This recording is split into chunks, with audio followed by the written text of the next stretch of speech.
Hey, what's up guys? Today I'll be talking about last minute iPhone 13 predictions. This is supposed to be a pretty boring year because it's supposed to be like an S upgrade like they did with the iPhone 6s. So it's going to be pretty boring in terms of upgrades to the iPhone. And they're supposed to come out with 4 new models like they did with the iPhone 12. But let's see. So let's get started.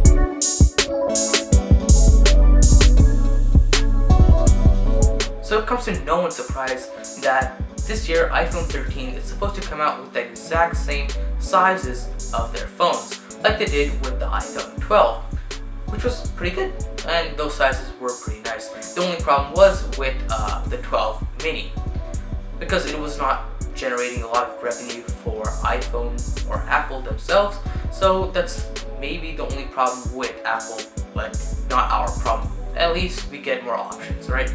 So this year it's supposed to be like an S upgrade, which has mild improvements here and there to make it a little bit better overall, like they did with the iPhone 6s, which is totally fine, and that's what they're supposed to do with an iPhone S upgrade, which is what we're expecting this year with the iPhone 13. Anyways, moving on to the next prediction. So with the iPhone 13 models this year, there is supposed to be one and only one outer layer difference that you can physically see without turning on the display, and which is a smaller notch. Obviously, we've been trying to report or hoping to have this for many years since the iPhone X, but it hasn't come yet.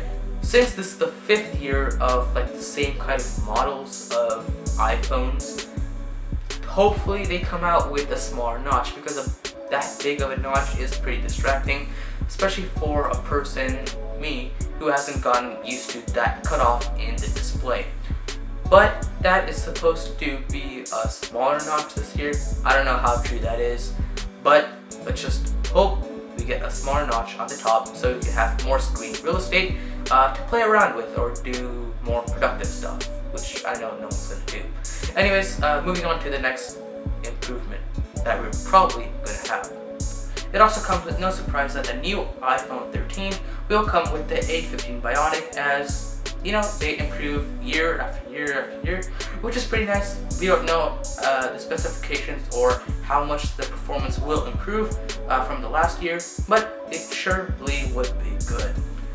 So another thing that the tech enthusiast community has been hoping for is a 120Hz refresh rate. Well, this year it's supposed to come out only in the Pro models. Sadly, not in the normal non-Pro and like mini versions of the iPhone 13. But hopefully it does come out in the Pro models of this year, which also will have dynamic refresh rates. So it can go from like 1 Hz to like 120 Hz, which is pretty nice, and it's supposed to be absolutely amazing, because if you haven't felt already, 120 Hz is buttery smooth. And if Apple, you know, does its magic and make sure the battery doesn't like drain really fast with the dynamic range on, well, it should be really good and a very clutch feature on the iPhones, or at least on the Pro models. Alright, so talking about the display or the screens. Well, so this year they're supposed to have with all the iPhone 13 models an always on display, which is supposed to be very cool. So if you haven't heard of this on the iPhone or on the Android side of the world, you have a phone and you put it on a desk, you will see on the desk or on the phone an always on display. This is basically when almost 100% of the pixels are turned off, which is possible by OLED screens, and few of the pixels are maybe a little colored or even white in most cases, and it will show the time, date, and few other functionalities that Apple chooses to put on it, which is very nice and very helpful. If you don't want to turn your phone on every time, you can just glance at it and it will be done. Your task will be done. So you can just look at the time, you know, put the date on a piece of paper, or you know, do something with it, which is going to be pretty nice. Anyways, moving on to the next prediction. Alright, so with the iPhone 13 this year, they're supposed to have a bigger battery than iPhone 12s.